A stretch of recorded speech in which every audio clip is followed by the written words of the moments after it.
Okay, so now our question is changing a little bit because we're moving into the vertical plane.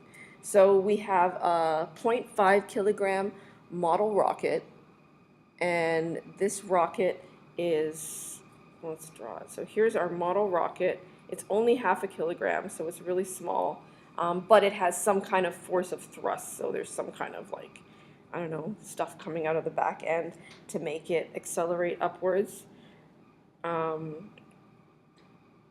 And so the question is, what are the forces acting on it? Well, it tells us there's this thrust force.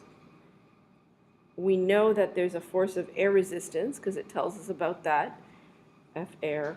The one thing you can never forget to include when you're drawing free body diagrams is the force of gravity.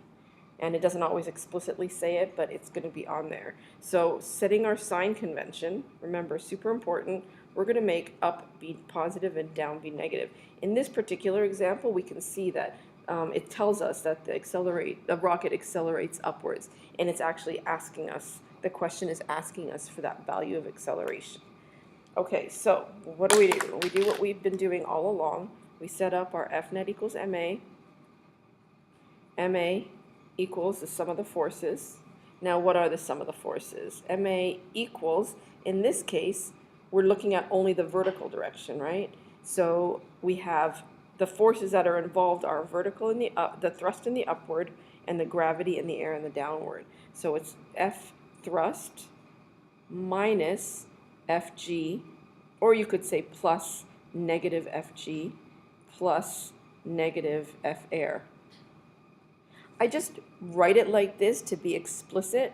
When you're doing the problem at home, it makes total sense to say F thrust minus Fg minus F air. I just want to make sure that you understand that this negative sign, we're always talking about the sum of the forces. A sum is usually an addition. The negative sign strictly refers to direction, right? We put the negative sign there because Fg is down compared to thrust, and that's the way we've defined direction. So just make sure that makes sense to you. Okay, so we have 3 forces now, not just 2, but we have all the information we need, except we don't know what the force of gravity acting on something is.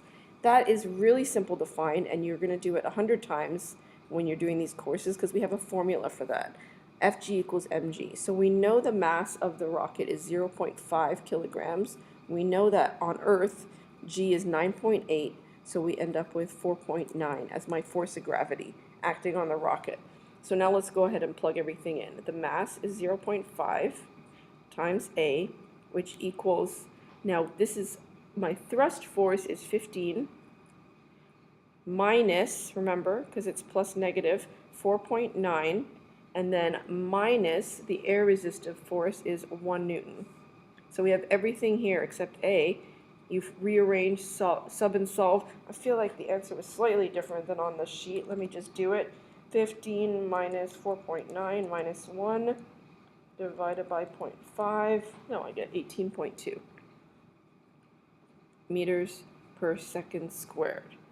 So the question is, the initial acceleration of the rocket is 18.2 meters per second squared. And that's the final answer.